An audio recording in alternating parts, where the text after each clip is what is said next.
Meu genro trocou minhas medicações por remédio mais barato e quis me internar no asilo sem meu consentimento, até descobrir que eu era sócia majoritária da empresa em que ele trabalha.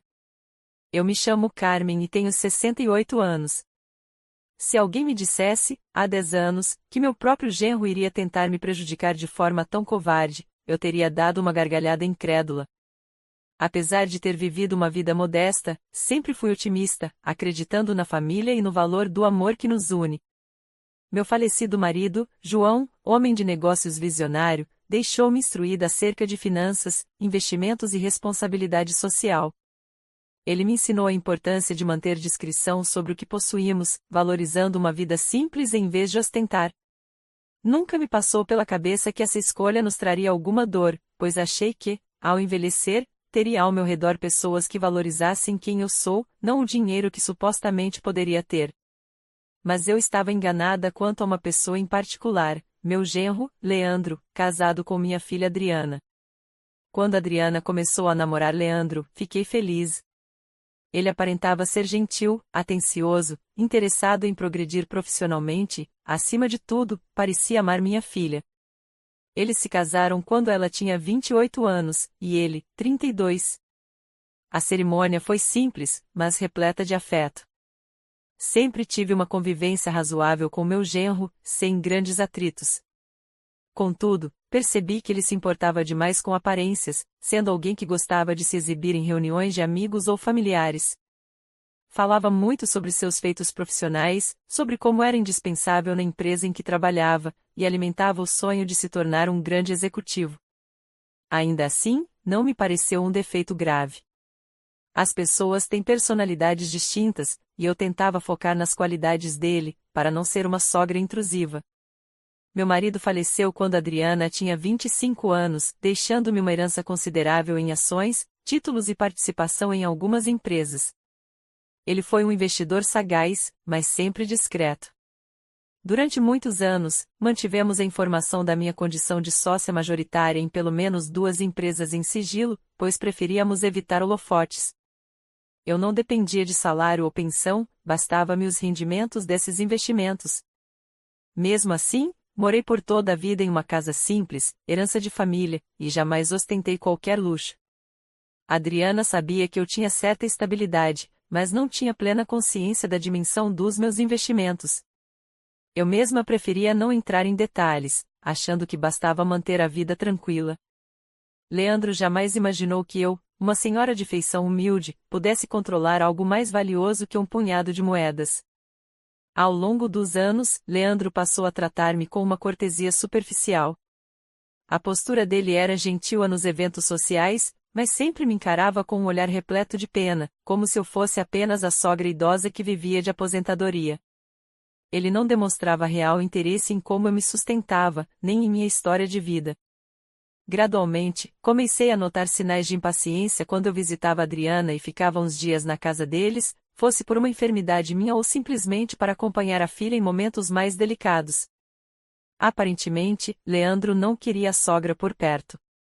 Falava sobre o espaço do casal, sobre a rotina atrapalhada e deixava claro que me via como um estorvo.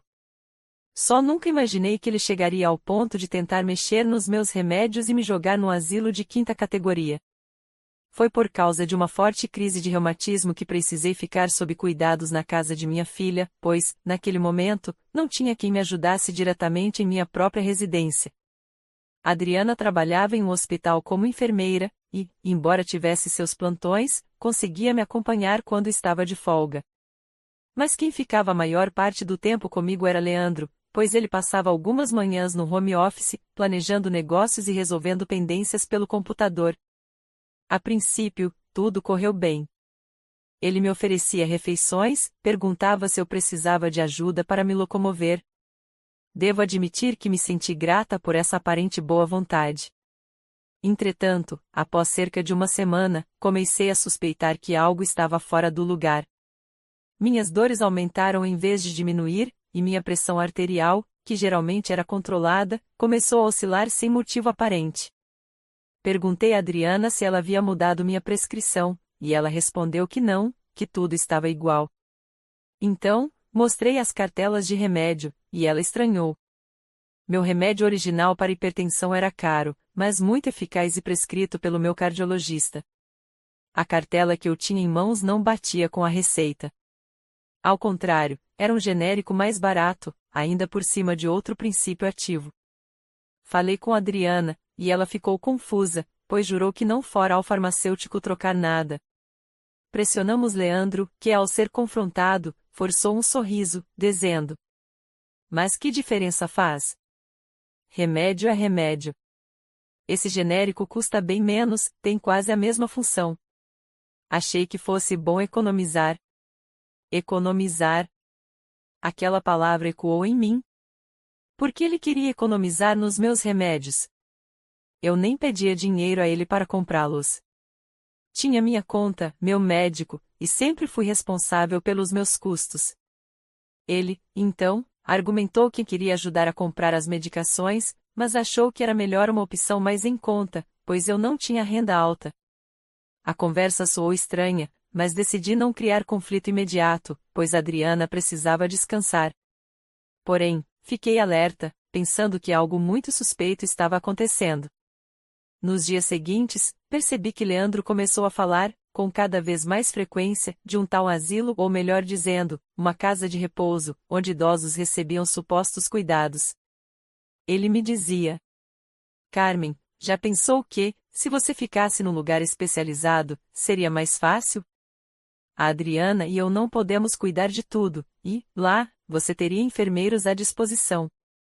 Pense bem, seria melhor até para a sua saúde." Cada vez que Leandro abordava o tema, eu sentia um calafrio, pois ele falava num tom de vai dar menos trabalho para nós. Percebi que estava decidido a me tirar do caminho, como se eu fosse um estorvo financeiro ou pessoal. Argumentei que preferia voltar à minha casa assim que recuperasse um pouco das forças, e ele retrucou que eu não poderia ficar sozinha, pois poderia cair ou agravar minhas dores. Adriana, exausta, não sabia de tudo, porque trabalhava muitas horas. Ela notava meu desconforto, mas confiava na ideia de que o marido queria o meu bem. Então, certo dia, descobri que Leandro já tinha ido visitar alguns asilos, escolhendo o mais barato possível, sem qualquer garantia de qualidade. Ouvindo essa notícia por meio de uma conversa telefônica que ele teve na minha frente, senti o estômago embrulhar. Foi então que adoeci. Minhas dores se intensificaram de tal forma que mal conseguia ficar de pé. A pressão despencava, e sentia um cansaço descomunal. Fui levada ao pronto-socorro, e o médico detectou complicações do reumatismo, além de uma forte reação ao medicamento errado para hipertensão. Fiquei alguns dias internada para estabilizar os níveis de pressão. Adriana ficou ao meu lado sempre que podia. Leandro apareceu no hospital umas 2 vezes, mas mais para dizer que eu estava dando trabalho, que eu atrapalhava o casamento e que eu não podia esperar que ele ficasse bancando enfermeiro. Aquilo me feriu na alma, mas, fragilizada, apenas chorei em silêncio. Perguntava a mim mesma, por que ele me fazia isso, se eu nunca lhe pedi nada? Eu pagava meus remédios, vivia minha vida. O que ele ganhava ao me depreciar e forçar minha ida a um asilo ruim? Nesse ponto, imaginei que ele tentava forçar a barra para vender minha casa ou reter algum benefício. Mas eu não tinha uma casa luxuosa, nem propriedade rural. O que ele ignorava, no entanto, era que eu possuía algo mais valioso que um imóvel comum. Eu era uma das principais investidoras de uma grande empresa onde ele trabalhava. A ironia é que Leandro estava prestes a receber uma promoção, ou lutava para isso, e vivia dizendo: "Se eu crescer aqui, vou triplicar meu salário, e poderemos ter uma vida de alto padrão." A empresa chamava-se ZCF Holdings, e meu falecido marido comprará uma grande quantidade de ações quando ela ainda era pequena. Com o tempo, as ações se valorizaram, e nós passamos a ter influência considerável nos conselhos administrativos. Após a morte dele, mantive essa influência, ainda que de forma reservada, participando raras vezes de reuniões, sempre em nome de uma gestora de patrimônio que me representava. Eu tinha poder de veto em algumas decisões, e, principalmente, poder de retirar capital de maneira estratégica, o que poderia pôr em risco certas expansões. Leandro, claro, não fazia ideia de que a velha sogra era sócia majoritária. Ele achava que eu era apenas uma aposentada qualquer. Nunca passou pela cabeça dele que, ao perseguir-me, estava correndo o risco de cavar a própria cova profissional.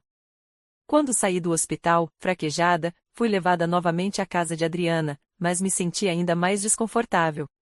Leandro ficava falando que, na semana seguinte, eu já iria para um lar de repouso. Ele alegava que não me deixaria causar problemas. Dizia que, se eu não aceitasse, ele mesmo me levaria à força, e que Adriana não poderia fazer nada, pois ele a mandava na casa. Ao ouvir isso, senti o sangue subir à cabeça, mas respirei fundo e mantive a calma. Precisava agir de maneira inteligente.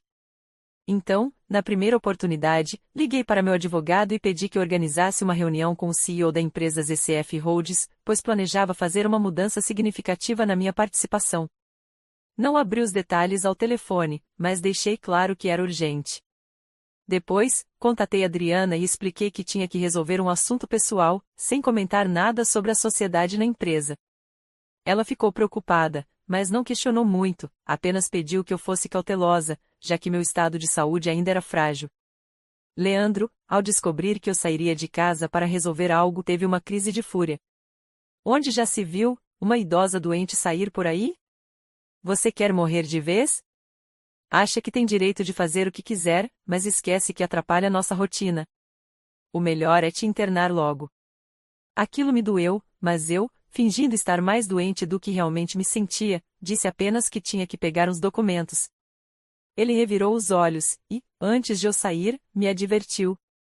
Olha, Carmen, não ouse fazer nenhuma loucura. É para o seu bem.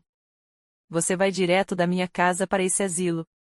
Vamos resolver tudo amanhã. Pare de insistir. Ignorei suas ameaças. Cheguei ao escritório do meu advogado e, de lá, fomos até a sede da ZCF Holdings, onde o CEO, o Sr. Renato Siqueira, me recebeu com cordialidade. Dona Carmen, é um prazer revê-la. Faz tempo que não participa ativamente das reuniões. Em que podemos ajudá-la?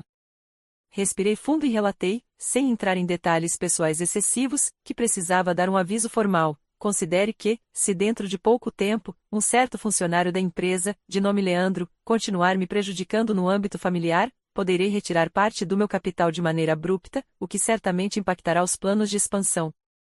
O CEO ficou surpreso, mas não questionou meus motivos particulares.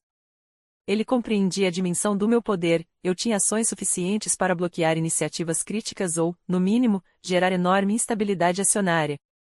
Também expliquei que Leandro era meu genro, e que ele não tinha ciência de que eu era sócia majoritária. O CEO, muito respeitoso, garantiu que conversaria comigo antes de qualquer movimentação maior, mas também sugeriu que talvez pudéssemos reunir Leandro e expor a verdade, para que ele entendesse a gravidade de sua atitude. Concordei que, sim, talvez fosse necessário chamá-lo a uma reunião interna, mas sem me identificar de imediato. Eu ainda queria dar uma chance a Leandro de se redimir antes de se queimar por completo. Voltei para a casa de Adriana, e Leandro me esperava com o rosto transtornado, dizendo que já organizara minha transferência para um asilo barato. Falou com frieza. Você sai daqui amanhã. Vamos levar só umas roupas. Lá, tem tudo o que uma idosa precisa: cama, comida básica e enfermeira de plantão. Não adianta reclamar, pois quem manda aqui sou eu. Adriana tentou intervir, dizendo que precisaria se informar melhor sobre o lugar, mas Leandro, de modo autoritário, replicou. Chega, Adriana. Ou ela fica lá, ou então faça as malas e vá com ela. Mas não vai me impor esse fardo em casa. Eu não vou bancar remédios caros, nem ficar preso a uma senhora doente que só complica nossa vida. Aquilo foi o golpe final. Minha filha chorou, confusa, dizendo que não queria brigar comigo, nem com o marido. Eu, com o coração apertado, percebi que chegará a hora de jogar a carta na mesa. Mas preferi não fazê-lo ali, no calor do momento. Procurei manter a serenidade e concordar em ver o tal asilo. Leandro sorriu, achando que eu me rendia, e disse: Ótimo. A senhora está sendo sensata. Vou resolver tudo pela manhã. E que fique claro, é para o seu bem e para o nosso. Não discuta. Passei a noite mal, pensando em como Adriana fora envolvida nesse pesadelo. Ela pediu desculpas por não ter percebido antes as intenções do marido. Eu a acalmei, dizendo que tudo se resolveria. Ela me abraçou e chorou, temendo que eu fosse submetida a maus tratos. As lágrimas dela me deram forças para seguir com o plano de revelar a verdade no momento oportuno. Logo cedo, Leandro acordou, e me levou, quase arrastada, a esse asilo. O lugar era num bairro afastado, com aspecto de abandono. Um odor desagradável impregnava o ar. O coordenador nos recebeu, mostrando quartos apertados, com idosos de rostos tristonhos. Senti um arrepio na nuca, pois percebi que ali não haveria acompanhamento digno. Era visível que tinham poucos funcionários para muitos internos. Leandro tentava pintar o quadro como aceitável, dizendo: "Está ótimo, Carmen. Melhor do que a senhora ficar atrapalhando lá em casa. E o preço é bom." Tudo resolvido. Não contive a indignação. "Você quer economizar na minha saúde? Troca meus remédios por genéricos ruins, e agora me põe num lugar qualquer, só para se livrar de mim?" Ele riu. "Sim, mas não se vitimize. Estou apenas fazendo o que é melhor para todos. A partir de hoje, você fica aqui." Fechei os olhos, respirando fundo. Então, peguei o celular e enviei uma mensagem ao meu advogado, dizendo: "Estou indo com ele ao escritório das ECF Holdings. Prepare tudo." Em seguida, falei a Leandro que, antes de me internar, precisava assinar os papéis sobre uma herança distante, e que era algo urgente. Ele revirou os olhos, mas concordou, pois achou que eu me referia à minha casa velha, e possivelmente poderia até interessar a ele. Entramos no carro, e pedi que fossemos ao endereço que indiquei.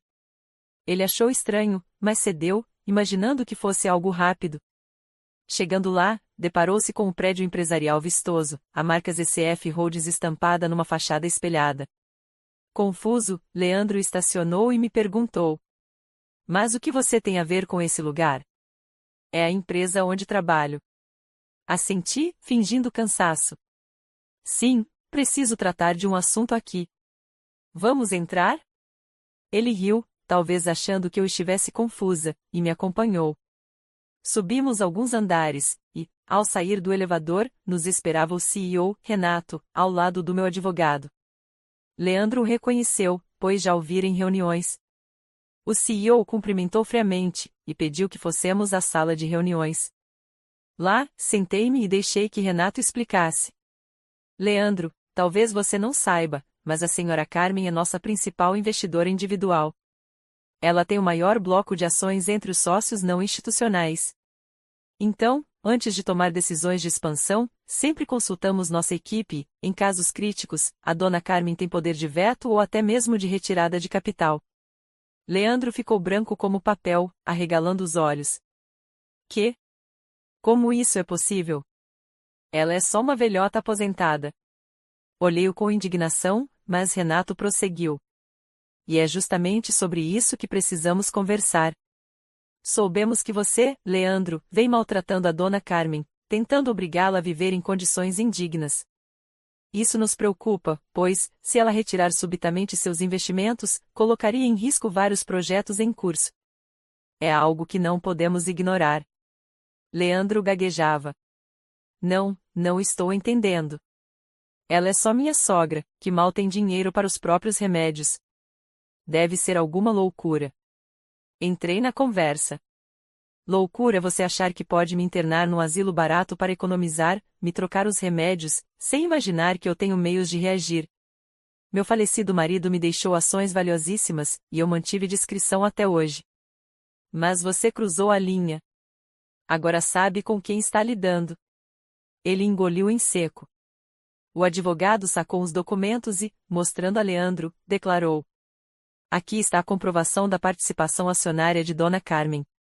Ela pode, com uma simples assinatura, retirar dezenas de milhões de reais da empresa, se desejar. E, caso aconteça, as metas de expansão lideradas pelo seu departamento irão pelo ralo. Você perderia também credibilidade, sendo visto como responsável pela insatisfação de uma investidora majoritária." Leandro começou a suar. Em questão de segundos, entendeu que eu possuía poder para afundar seus planos de promoção e, possivelmente, para minar seu futuro na empresa. Desesperado, se virou para mim, tentando conter o pânico. Eu não fazia ideia, Carmen. Por favor, não faça nada precipitado. Eu sinto muito se te ofendi." Eu só queria facilitar as coisas. É que, finanças lá em casa estão apertadas. Balancei a cabeça, cansada de tanta hipocrisia. Você me chamou de velha doente, trocou meus remédios, quis me trancar num lugar horrível. Agora diz que era por finanças apertadas. Por que não me pediu ajuda, em vez de me tratar como lixo? Ele se ajoelhou ao lado da mesa, num ato desesperado. Me perdoa, por favor. Eu não sabia que a senhora tinha recursos. Pensei que não tivesse como se sustentar, e fiquei com medo de ter que bancar todos os custos médicos. Fui um idiota. Mas entenda, não retire seus investimentos. Eu suplico. Renato e o advogado se entreolharam, tensos, enquanto eu fitava com desprezo. Mas, ao mesmo tempo, sentia um amargo na boca, pois não me trazia alegria ver alguém se humilhar. Ainda assim, recordei as noites que chorei por causa dele, as dores intensificadas pelos remédios inadequados, e a ameaça de me levar à força para aquele asilo. Ele era cruel e mentiroso. Não merecia meu perdão fácil. Então, anunciei com voz firme. Você me prejudicou, me fez quase morrer de problemas no hospital, e só agora se arrepende porque descobriu que sou investidora majoritária. Se eu fosse pobre de fato, continuaria me tratando assim? Ele, trêmulo, abaixou o olhar. Sim, confesso, eu estava sendo egoísta. Por favor, Dona Carmen, não me destrua. Tenho uma carreira em ascensão. Adriana depende do meu salário. Eu prometo cuidar bem da senhora daqui para frente. Cruzei os braços. Não preciso que cuide de mim, Leandro. Só preciso de respeito e que se afaste, se não quiser me ver. Mas não ouse tentar me prejudicar novamente. E quanto a essa empresa, eu poderia, neste momento, exigir sua demissão por justa causa, ou mesmo retirar meu investimento e fazer tudo desmoronar. Talvez seja o que você mereça. Ele começou a chorar, suplicando perdão. Pelo amor de Deus, não faça isso. Pense na minha filha, na Adriana. Ela não merece passar pelo meu fracasso. Eu estava cego, não me toquei do quanto fui cruel. Enquanto essa cena se desenrolava, o CEO e meu advogado estavam boquiabertos, sem interferir. Eu respirei fundo, avaliando se valia a pena destruí-lo por vingança. Lembrei da minha filha, que ainda o amava. Lembrei também de que não sou uma pessoa cruel. Então, dei um ultimato. Escute, Leandro. Vou te dar uma chance de se redimir, mas sob condições. Primeira, você não me força a nada. Jamais ousará trocar meus remédios ou decidir sobre minha moradia. Segunda, você vai se retratar com Adriana, pedindo desculpas por tê-la colocado nessa situação. Terceira, se voltar a me ofender ou tratar como fardo, eu não hesitarei em retirar meu capital desta empresa. Você perderá o cargo, a credibilidade e, possivelmente, sua carreira. Está claro? Ele concordou, soluçando. Sim, claríssimo. Obrigado por me dar essa chance.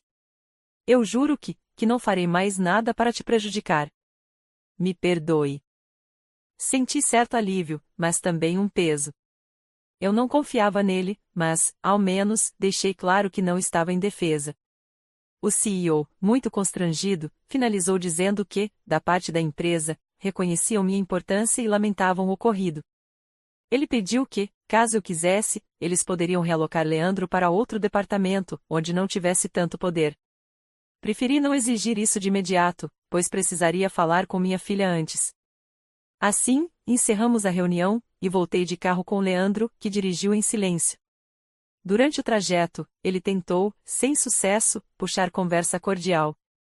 Eu, cansada, apenas olhei pela janela. Ao chegar na casa de Adriana, expliquei a ela tudo o que ocorrerá e por que me tornei investidora majoritária, um segredo que guardei por anos. Ela ficou chocada, mas feliz por saber que eu tinha recursos e, ao mesmo tempo, triste pela postura do marido.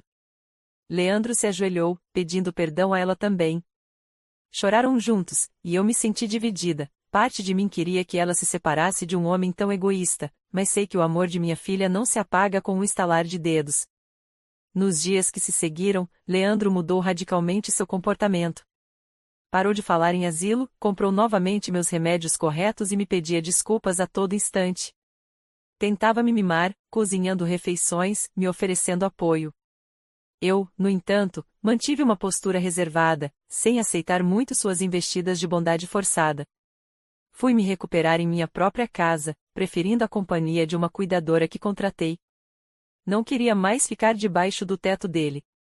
Adriana me visitava, levando mantimentos e carinho, pedindo que eu considerasse dar uma segunda chance ao marido. Disse a ela que a decisão era dela, mas que, da minha parte, não o perdoaria facilmente. Ela entendeu, mas pediu paciência para ver se ele mudaria de verdade. Em relação à empresa, mantive meus investimentos, mas deixei clara a minha insatisfação com a conduta do genro. Deixei que o CEO e o conselho decidissem se ele merecia continuar na mesma função. Eles avaliaram e concluíram que, profissionalmente, Leandro era competente, e que não havia motivo para demiti-lo, contanto que não houvesse mais incidentes.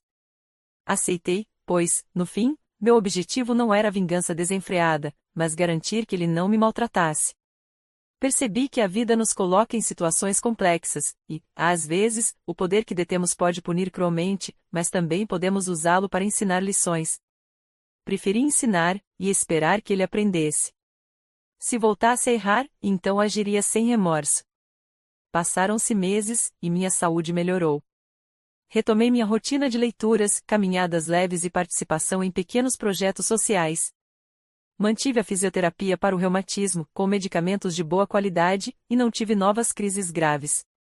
Nesse período, Leandro ligava algumas vezes, perguntando se eu precisava de algo, com voz submissa. Eu respondia secamente que não, e ele não insistia. Por outro lado, Adriana continuava casada, mas vivia um período conturbado. Ela, inclusive, me confidenciou que chegou a pensar em divórcio, mas decidiu tentar terapias de casal. Eu disse que a apoiaria no que fosse melhor para a sua felicidade. Ao menos, a agressividade de Leandro parecia ter cessado. Ele até se ofereceu para pagar uma parte dos meus custos médicos, mas recusei, afirmando que não precisava do dinheiro dele. Certo dia, recebi uma intimação do hospital em que fui tratada, pois houve suspeita de negligência na prescrição do remédio genérico que me deu problemas. Aparentemente, o médico que me atendeu no pronto-socorro desconfiava que alguém adulterou as receitas. Tive que comparecer para prestar depoimento, e, ao final, concluíram que o médico não teve culpa, e sim que eu usava um medicamento inadequado obtido sem prescrição correta. Disseram que eu poderia, se quisesse, processar quem comprou e forneceu o remédio errado. Não o fiz, para não expor minha filha e, principalmente, por achar que a lição já fora dada. Ainda assim, a notícia de que eu poderia ter processado e ganho uma indenização fez Leandro suar frio. Ele me procurou novamente. Carmen, por favor, se quiser me denunciar, eu não terei como me defender. Eu estava errado. Mas suplico que não destrua minha vida. Já aprendi a lição. Olhei em seus olhos. Não farei nada, Leandro. Mas entenda, eu só não vou adiante porque amo Adriana e não quero que sofra. Você me fez quase perder a vida, trocando medicações essenciais por porcarias baratas. Isso não se esquece facilmente. Então, não me peça para abraçá-lo e sorrir. Ele assentiu, cabisbaixo, murmurando desculpas. Por vezes, eu questionava se alguém pode mudar tanto em pouco tempo. Talvez ele apenas fingisse arrependimento para preservar o emprego e a estabilidade financeira. Talvez houvesse alguma sinceridade em seu remorso. O tempo diria. Minha filha, por sua vez, percebia as mudanças no comportamento dele. A agressividade havia sumido, e ele estava mais humilde até no trabalho, reconhecendo a importância de lidar bem com superiores e colegas. Recebeu, de fato, uma promoção, mas deixou de vangloriar-se tanto. Com Adriana, passou a ser mais carinhoso, segundo ela me contou. Fui cética, mas torci, pelo bem dela, para que fosse real. Cerca de 1 ano se passou até que eu enfim me sentisse forte de novo, e com o coração menos pesado. Mantive minha posição de sócia majoritária, participando de algumas reuniões, mas ainda de forma bem discreta. Aquela velha sogra frágil, que ele subestimara, estava recuperada e convicta de que minha vida não dependia dele ou de qualquer outra pessoa. Pude retomar até alguns lazeres que abandonei por causa da saúde, como jardinagem e pequenas viagens para visitar amigas. Durante esse período, Leandro me enviava mensagens em datas comemorativas, tipo Feliz Aniversário, Carmen, sem esperar resposta. Eu às vezes agradecia, às vezes ignorava. Foi quando Adriana engravidou de novo. Ela me contou e, curiosamente, disse que Leandro estava tratando-a com muito cuidado, e falava que queria a família unida, incluindo a mim, se eu quisesse. Perguntei se ela tinha certeza de que ele mudará. Ela respondeu que achava que sim, pois ele chegará a dizer que, se eu quisesse morar com eles no futuro, seria bem-vinda. Confesso que duvidei, mas não quis estragar a felicidade dela. Talvez as pessoas realmente possam se regenerar após um choque de realidade.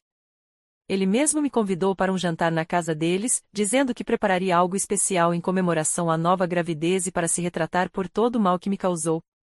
Hesitei, mas minha filha insistiu, dizendo que seria uma chance de enterrarmos de vez as mágoas. Aceitei com reserva. Chegando lá, encontrei um jantar simples mas acolhedor. Leandro me recebeu na porta com respeito, pedindo licença para me ajudar a subir os degraus. Não vi arrogância, e, embora eu estivesse cética, percebi que o clima era diferente. Durante a refeição, ele se desculpou publicamente, dizendo: Carmen, reconheço que fui horrível, tentando te colocar no asilo de baixa qualidade e trocando seus remédios por avareza e egoísmo. Não tenho como mudar o passado, mas peço que, se for possível, me perdoe. Agora sei que a senhora é minha maior benfeitora, afinal, seu investimento sustenta muito do meu trabalho. E, acima de tudo, a senhora é mãe da mulher que amo. Gostaria de cuidar para que nunca lhe falte nada. Fiquei em silêncio por um momento, sentindo as feridas ainda arderem. Mas, ao observar minha filha, luminosa com a gravidez, e ver a expressão humilde de Leandro, percebi que a mágoa, embora profunda, não me dominava mais. Respondi, com voz calma: Eu não esqueço que sofri, mas posso seguir em frente sem guardar rancor. Desde que você continue respeitando minha autonomia e não volte a me subestimar, podemos conviver civilizadamente. Não faço questão de proximidade, mas não negarei que é bom ver minha filha feliz. Ele assentiu, visivelmente aliviado, e prometeu seguir esse caminho. Terminamos o jantar em clima de paz, sem abraços exagerados, mas com uma trégua sincera. Na despedida, Adriana me agradeceu. Mãe, obrigada por dar essa chance. Eu sei que ele errou demais, mas sinto que mudou. Quero tentar essa família unida. Obrigada de coração. Sorri, abraçando-a. Filha, só quero teu bem. E espero que ele não a decepcione. Se voltar a ser cruel, me chame, pois sabe que tenho formas de contê-lo. Ela riu, um riso meio nervoso, mas entendeu que eu não falava da boca para fora. Assim, passei a viver um período de reconciliação silenciosa. Eu, embora não frequentasse a casa deles com frequência, me sentia à vontade para aparecer quando fosse convidada. Leandro, por sua vez, buscava se redimir, até comprando um pequeno presente de aniversário para mim, um conjunto de echarpes que combinavam com meus trajes. Fiquei surpresa, mas agradeci com um sorriso discreto. Afinal, o perdão pleno leva tempo, mas as ações dele indicavam mudança. Ainda hoje, passados quase 2 anos desse episódio, mantenho firme minha posição de que, se algo semelhante voltar a acontecer, tomarei medidas severas. Porém, sinto que Leandro jamais repetirá aquele erro. Aprendeu, pela dor e pelo medo de perder a carreira, que as aparências enganam e que não se brinca com a saúde de alguém, principalmente de uma mulher que é, sem ele suspeitar, majoritária no negócio que paga seu salário. É irônico pensar que, se eu fosse realmente pobre e indefesa, ele teria me torturado sem peso na consciência. A verdade, porém, é que ninguém deve se fiar em subestimar o outro. As voltas que a vida dá podem fazer quem humilha sair humilhado. Minha filha, agora, está com 2 crianças, e eu me tornei avó de gêmeos, um menino e uma menina. Às vezes, vou à casa deles para cuidar dos netos enquanto Adriana trabalha. Leandro me oferece café, perguntando se estou tomando meus remédios corretos, e sorrimos, lembrando do passado conturbado. Ele não esconde o remorso. Em reuniões familiares, demonstra respeito, assegurando a todos que eu sou uma pessoa valiosa.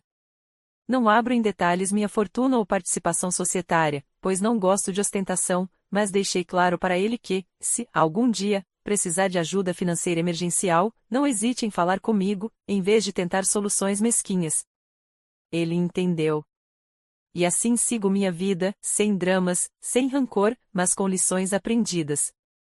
O mundo pode ser cruel com idosos vulneráveis, e, no meu caso, só escapei de um destino terrível porque eu tinha, silenciosamente, uma arma poderosa.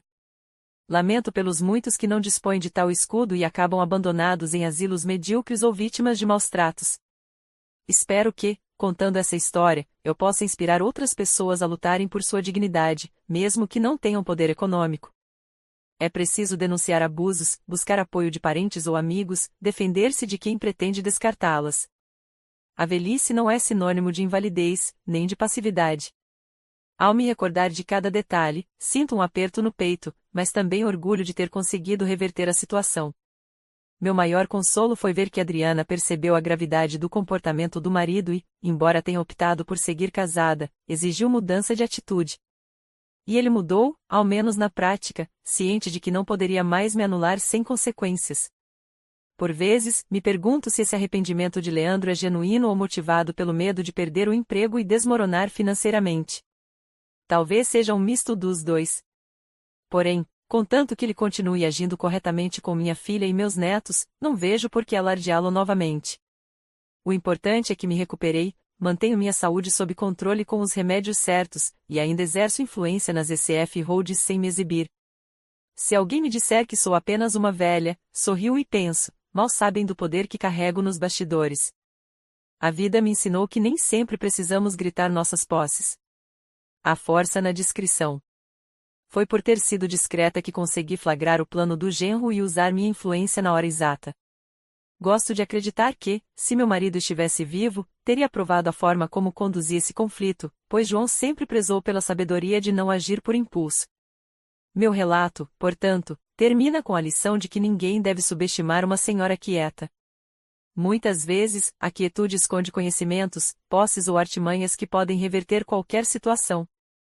Fui vítima da ganância e do egoísmo de meu genro, mas, no fim, sou eu quem teve a última palavra.